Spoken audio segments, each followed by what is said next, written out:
Love.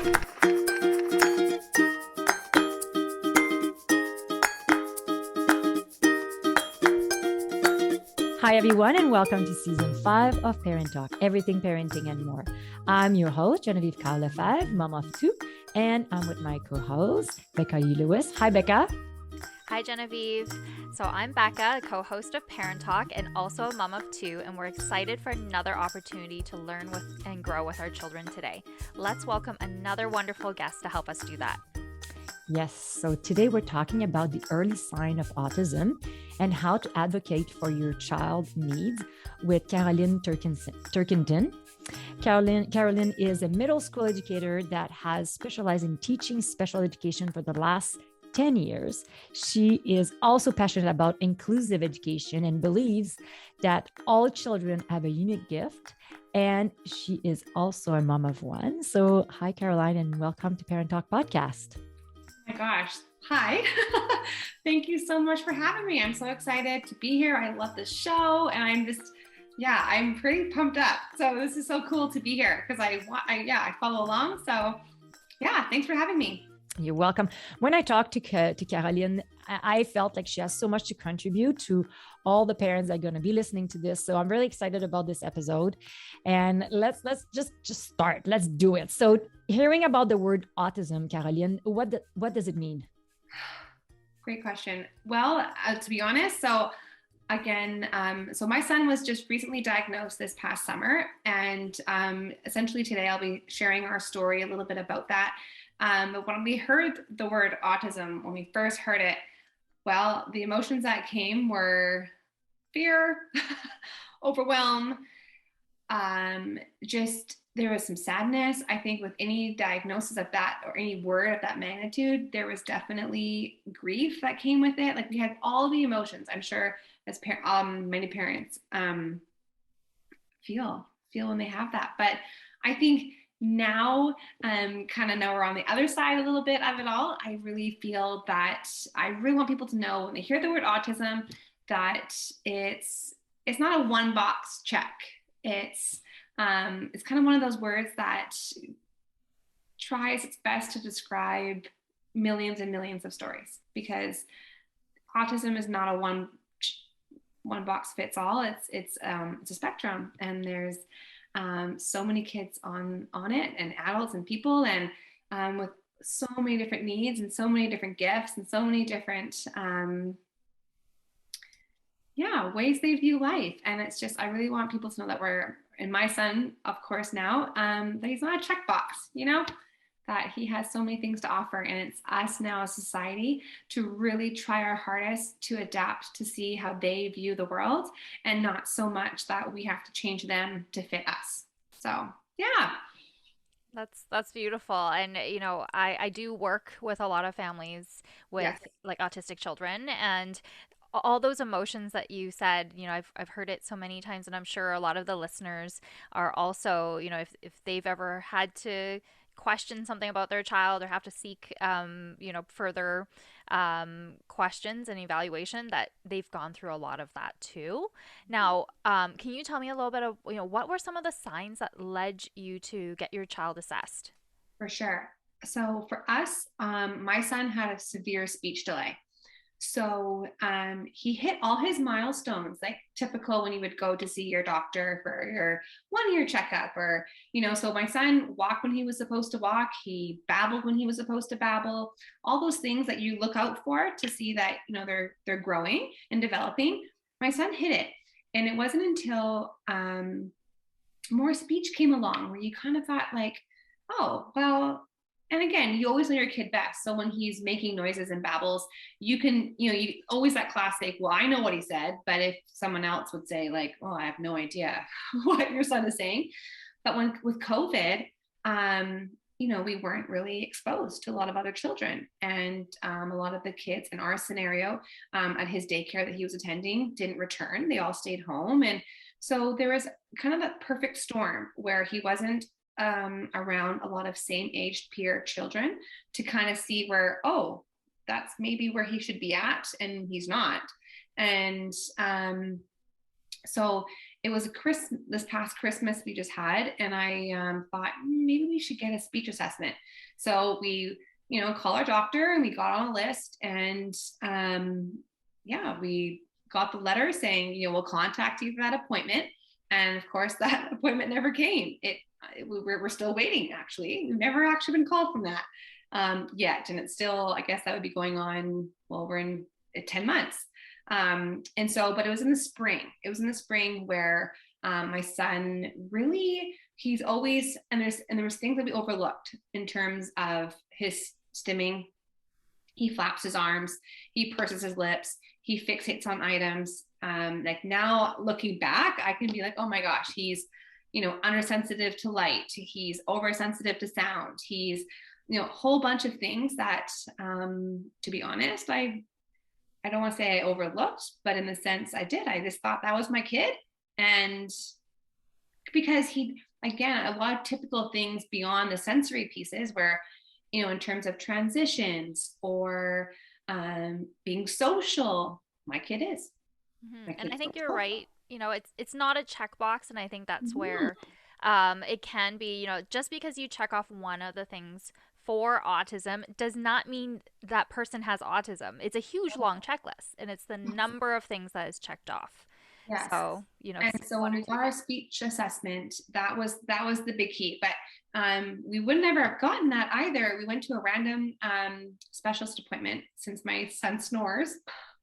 And we went to that ears, nose, and throat specialist, and we had that appointment. It didn't go very well in terms of my son just really did not want to be there. And that doctor straight up asked me, like, well, where are you on the ASD assessment? And I said, AS. And she's like, oh, it stands for autism. And I said, oh, yes, thank you. Like, I'm actually aware of what it stands for. I was a little shocked that you were asking me that where we are on the autism assessment. Like, we're nowhere near the autism assessment. Like, we haven't even thought about that. And she just said to us, you really need to pursue it because your son's behaviors are not typical. And that was the first time I've ever heard that, because everybody else had always said, my son is great, and my son fits in, and my son does this and this and this. And so you think, you just don't, I didn't know. And so once I heard that from a professional, I thought, okay, I'm going to ask another professional. So which kind of leads, I think, into how we got him assessed, because once I did some research, and as well as in my job being a teacher, especially a special ed teacher, I know that the wait lists are very, very long, very long. And it's very difficult, especially with COVID right now, with wait lists, just to see a pediatrician or just to get into your doctor, because everything is still virtual. And so it's really tough. It's really tough to see a doctor face to face and to get the answer or the questions answered that you may have.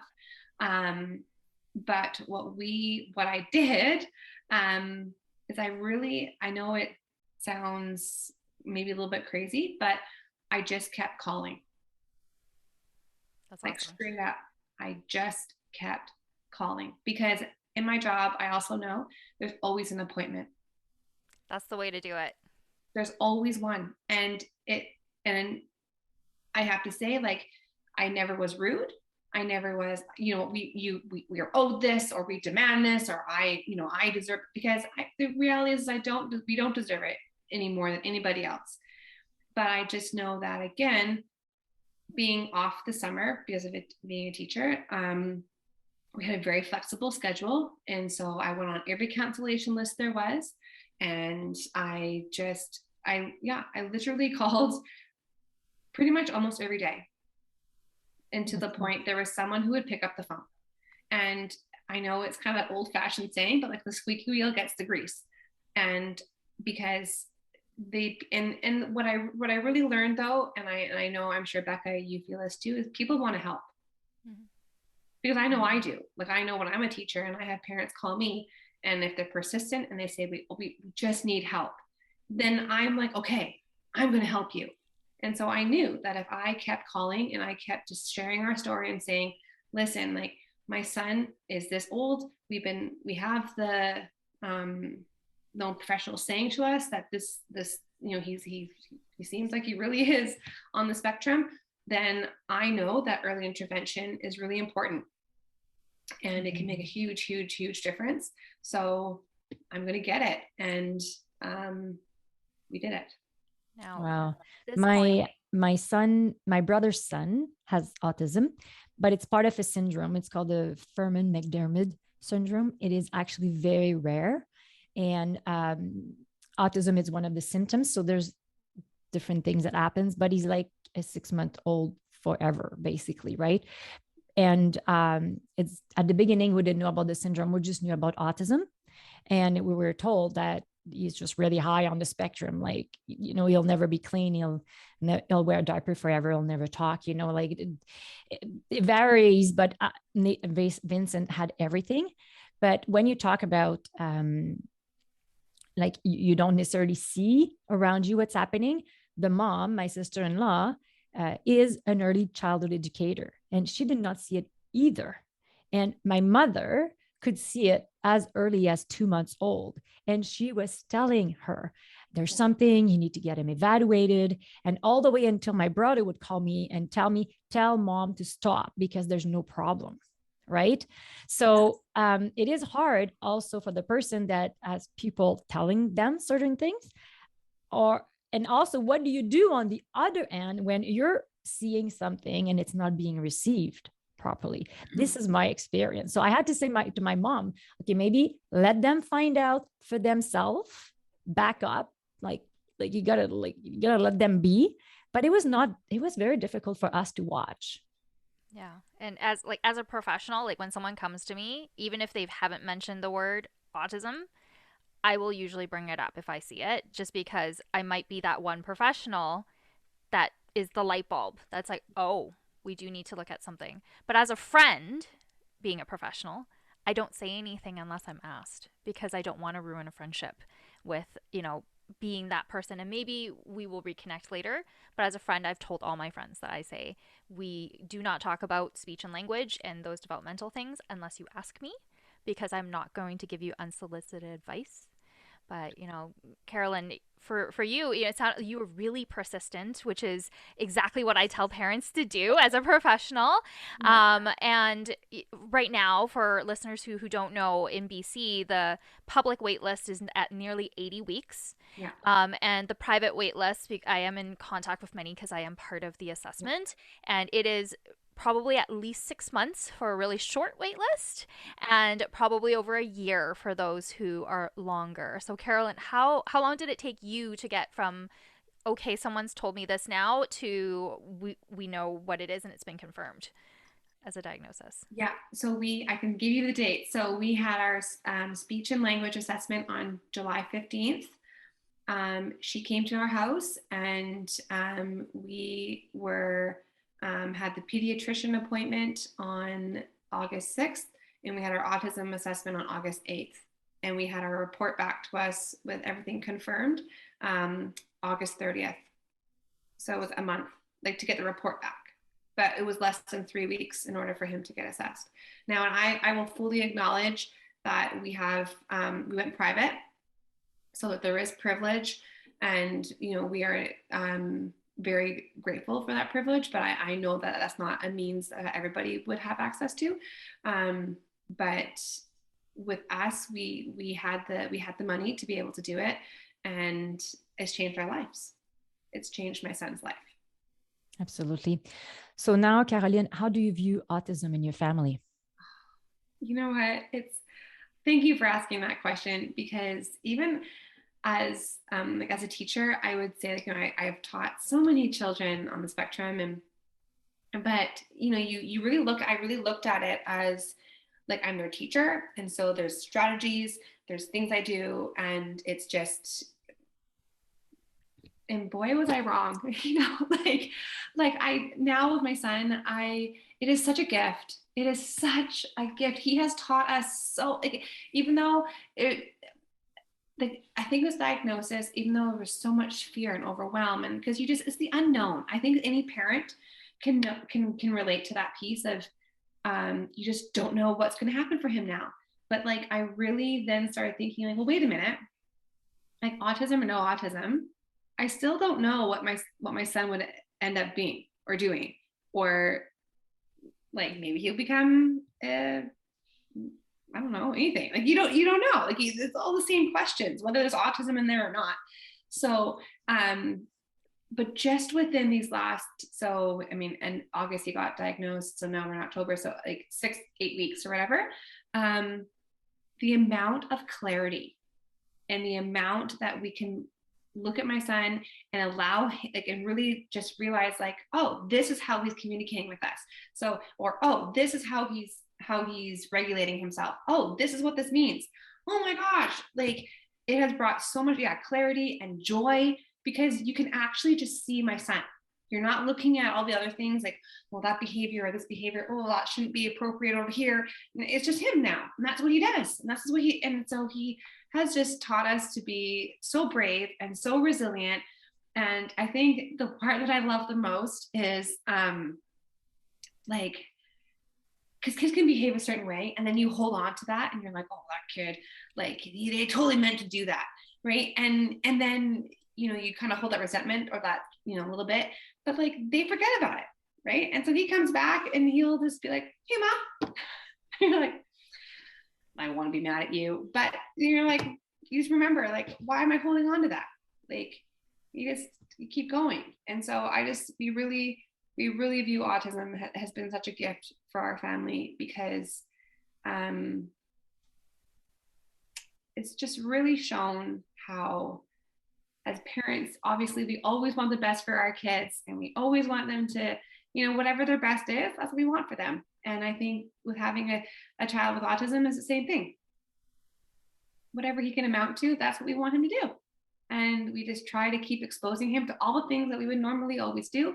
And honestly, like now that, again, we see he is gaining some more language now, which has been like so amazing and so helpful. But it's also amazing how much he can communicate without words. That's something that I've really noticed too. Like a lot of people put so much emphasis on that, well, they have to speak. Like it's the verbal communication, which again has made our life very, like, a lot easier in certain ways, because I would say even within the last 6 weeks, he's probably gained, in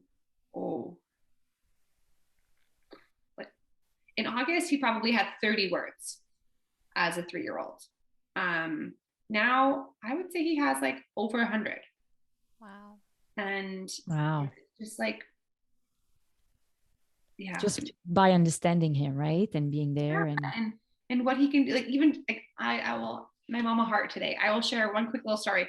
And today for Halloween, which I wasn't even sure if he would like Halloween. I didn't even know if he would know what Halloween was or what he want to do, or we bought him a costume and we showed him and we said, if you want to wear it, you can. And if not, whatever, like, you do you.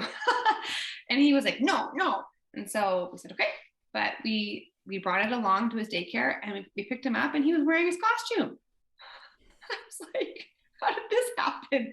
And then his like teacher was like, oh, he wanted to wear it. He saw all the other kids wearing it, so he wanted to wear it too. And you're like, wow. Like, and they said that he talked to other kids and he went, he followed the instructions. And again, it's a huge win for us, because it's just, again, he was so happy.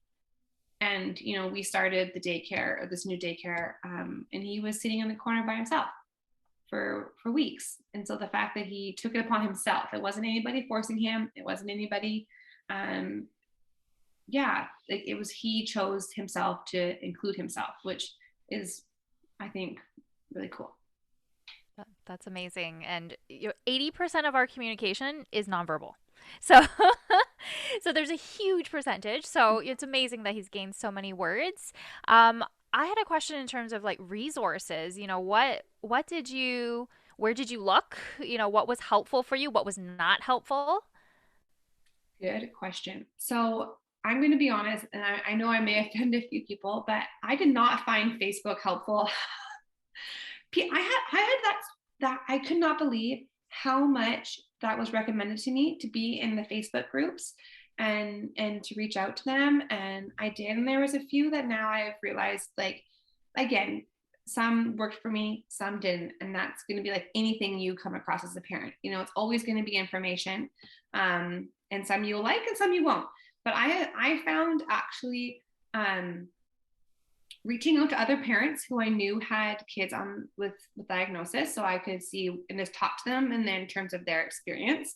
So reaching out to some people who like they were already referred to us. So I think talking to other parents is huge, like ones who you know and trust. Actually going on to like the government website, like there's so many databases of search for like professionals in our province, and I just honestly went down the list. I also asked our school psychologists. So in our school, and whatever school that your children attend, there's a school psychologist attached to them, and they are a great resource to talk to, because a lot of them not all of them, but a lot of them have worked privately before, or they have connections in the private world. And so even though they're working in the school system now, again, it's our school wait list to have a psych ed done is very long as well. So, but they know people. And so I started with her first. She gave me a list of about 6 or 7 people in clinics, private and not private, and just different, even a couple doctors that work out of Sunny Hill, that she thought, you know what, maybe they can't get you on the list, but they can at least talk to you and provide some information for you, because I didn't have any of that. So I just started going to professionals who I knew and trusted. So we talked to our doctor, we talked to our school psychologist, we talked to other parents who I felt trusted with some professionals, and all the people who are now like work with my son were actually referred like from those original people that I asked. And so, and then with the Facebook groups, I just found that there was a lot of, there was almost like so many opinions and so much information that it really overwhelmed me. I found if I stuck to the people who I knew were in the industry, as a starting point, and then they again could point me in different directions. But I think for me, and maybe I'm a little bit biased because I'm a teacher, and so I do like having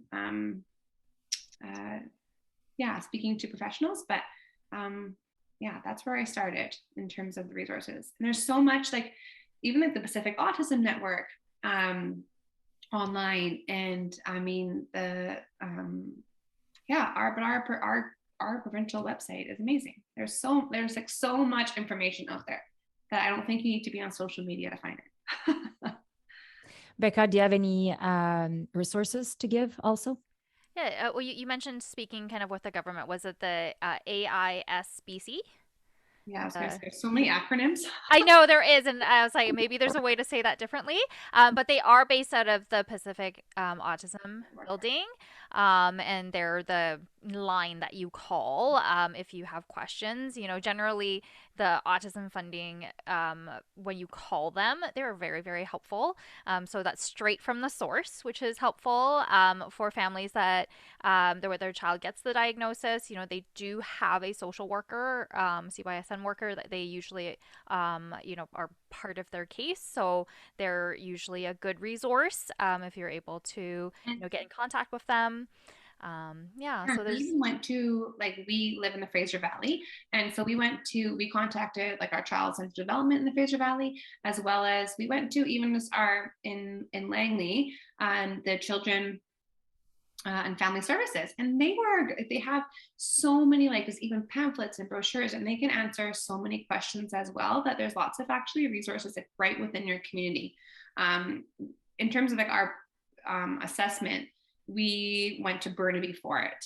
That's where the private clinic we got into so quickly was. But there's definitely lots in your own community. Yeah. Mm-hmm. So now I want to talk about how can we establish a team that works for our family?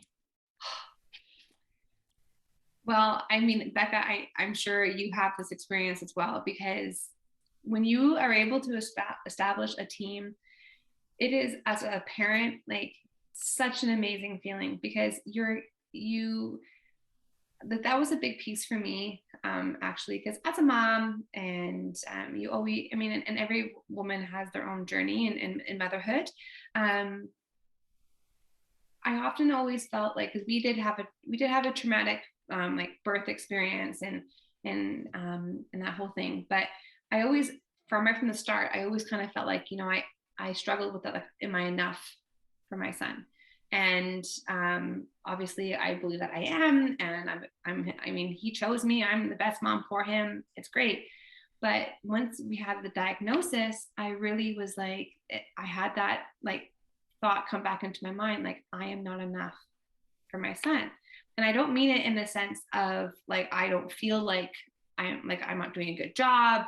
I actually just literally mean it like, I'm not enough. I need to have a team. Like, I need more people to support my son. And I'm not a speech pathologist. I am not a behavior interventionist. I'm his mom. And I think when I actually finally came to that realization that I don't have to do all those things, and I can't do all those things. And whether your son or daughter is on the spectrum or not, I think my husband and I both kind of came to that realization that, you know, a good team can help so much and can make the biggest difference.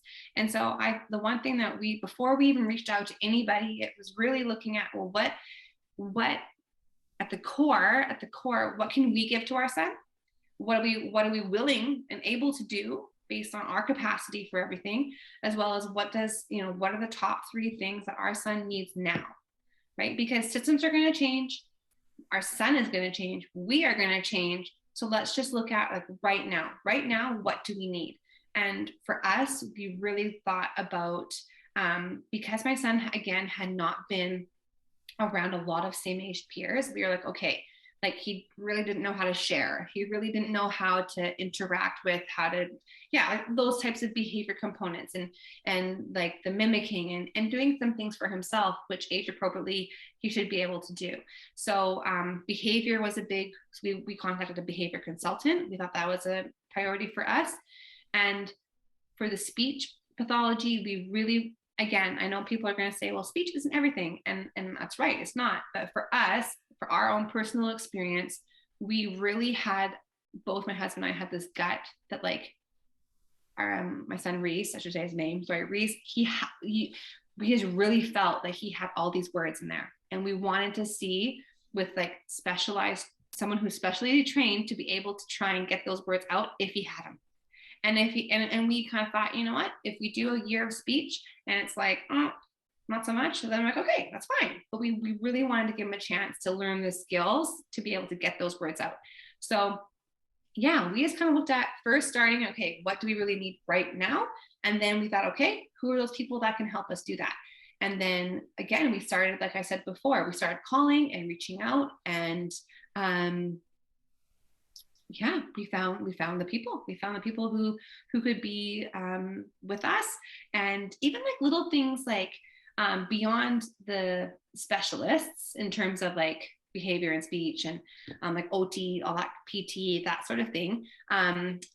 We also wanted to really figure out, like, in terms of like I think my son's gift is like water. Like, my son is a water baby. He's a fish. He's a fish. Like, I think sometimes he has gills. Like, he is a fish, and loves the water, loves doing all that. And so for swim lessons, though, we've tried multiple times at a like community center, like swim lessons, and they weren't too good. It was just too fast paced, and he was so distracted, like he just couldn't do it. And so that is actually where I would say, like, turning to a Facebook group was really great, because I could ask them, and any parents know of a private swim company or a private swim instructor. And yeah, long story short, now, you know, a member of our team is his private swim instructor, and we go once a week to private swim lessons. And yes, we pay the extra money, but it is phenomenal. It's phenomenal. And it's been really, really great. So, yeah, sorry, I can go on forever. I know. But I want to talk a little bit about the early signs of autism. So for your son, you did point quite a few of them. And also, Becca, you can contribute to this conversation. What are the main things that parents have to are looking into? Well, in terms of early signs, I do think speech is a big one.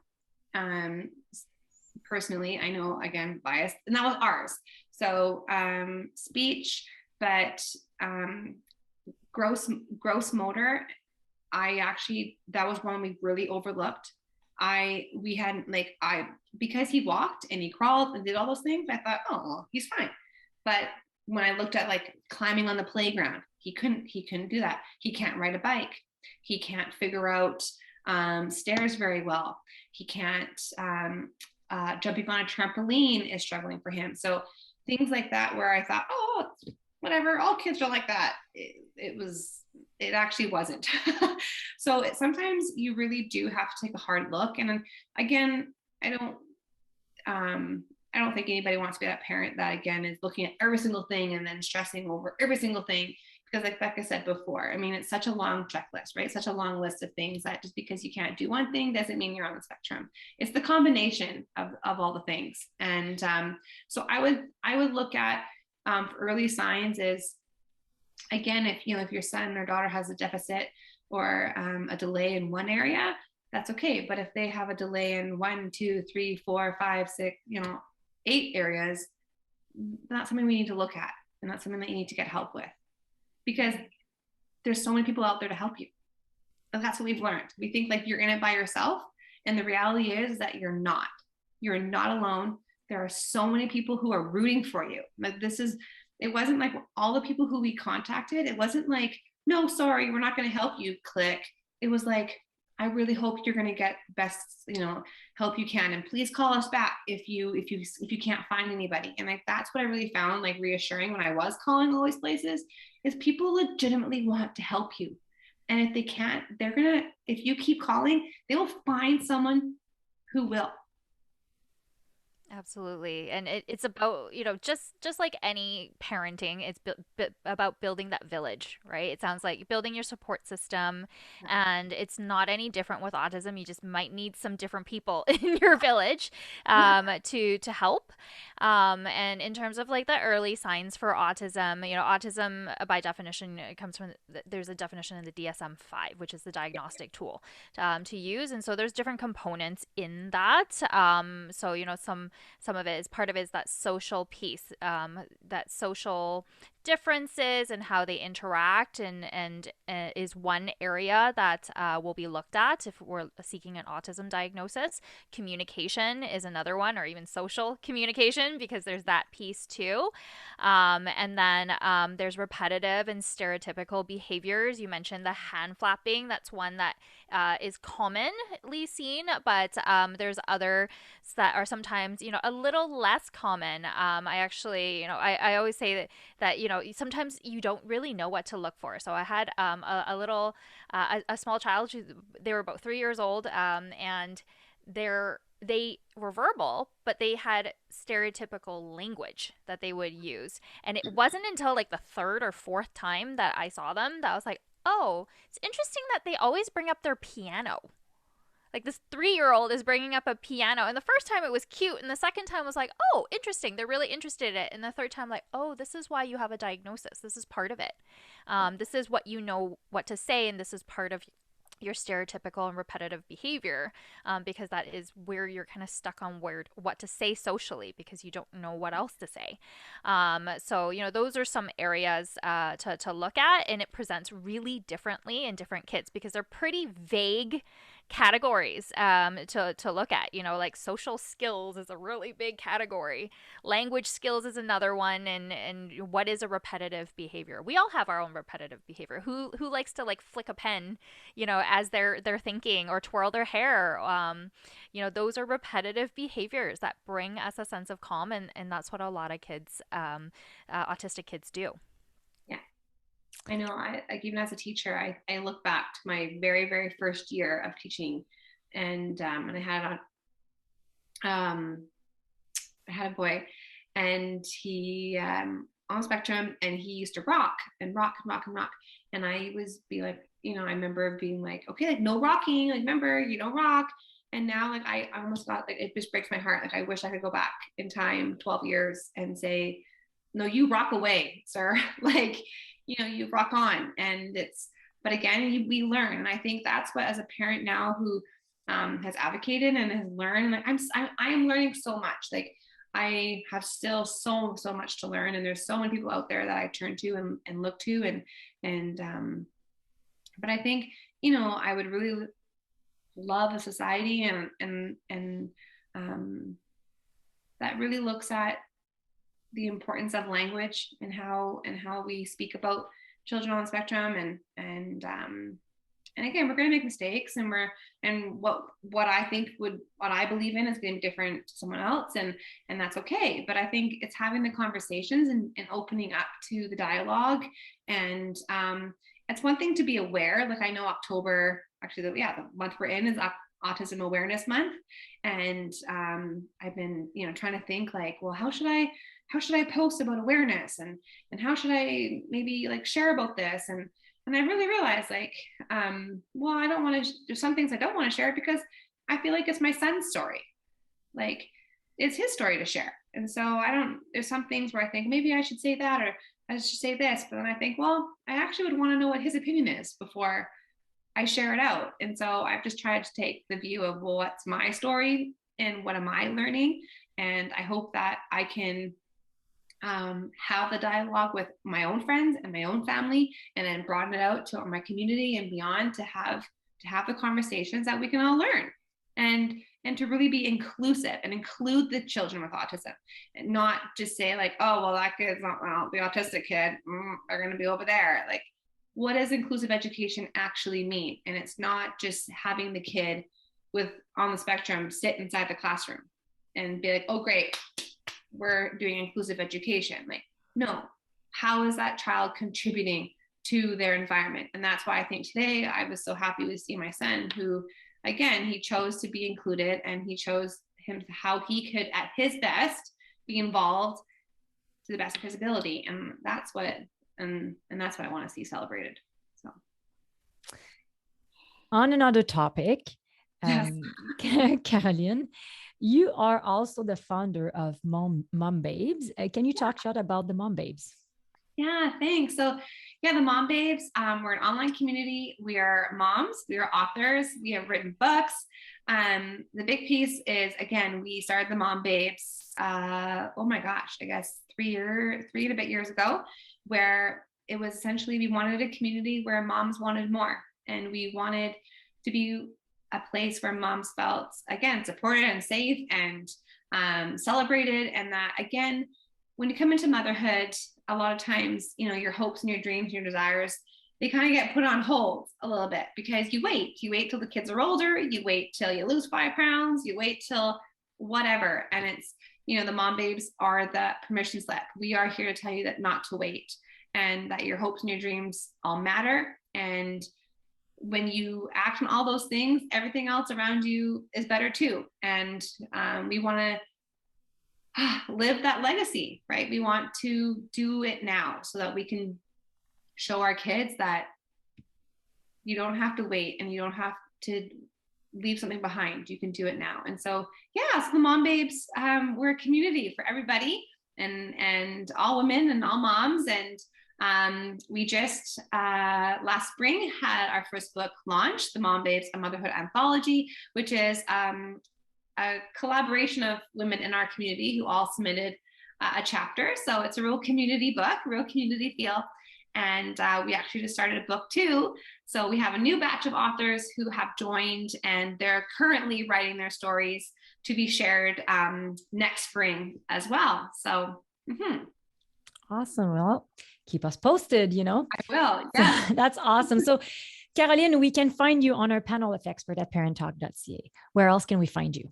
Amazing. Yeah, themombabes.com, as well as on Instagram. Again, our handle is at themombabes. So MOMBABES. And I would say that's pretty much our favorite place to hang out. So find us on Instagram. Perfect. Awesome. Well, that concludes today's episode. Becca and I would like to thank you, Carolyn, for taking the time to be here and bring so much value to all of us parents.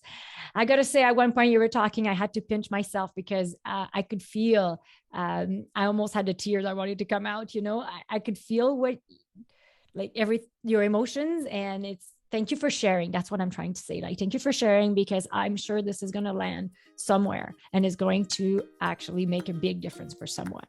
So I thank you so much again. Oh my gosh. Well, the pleasure is mine. Thank you for having me, because this is what lights me up. And the fact that, again, if one parent listens to this and sees this and says, okay, I can do it too, then I'm so grateful for the opportunity. So thank you for having me. You're welcome. So for our listeners, if you have a question you would like to join us on our show as a guest or as an expert, please visit the Contact Us section on our website at parenttalk.ca. We're inviting you to follow us on Instagram, Facebook, and also on YouTube at Parent Talk TV. Of course, you can always subscribe to this podcast on our website at parenttalk.ca. So we hope you enjoyed today's episode, and we're inviting you to share it on your social media or with someone that you know that will benefit from it. As we all know, parenting can be hard. So remember, it's important to laugh, keep learning, cherish your village, and be true to yourself. So thank you for joining us today, and have a great week. Bye.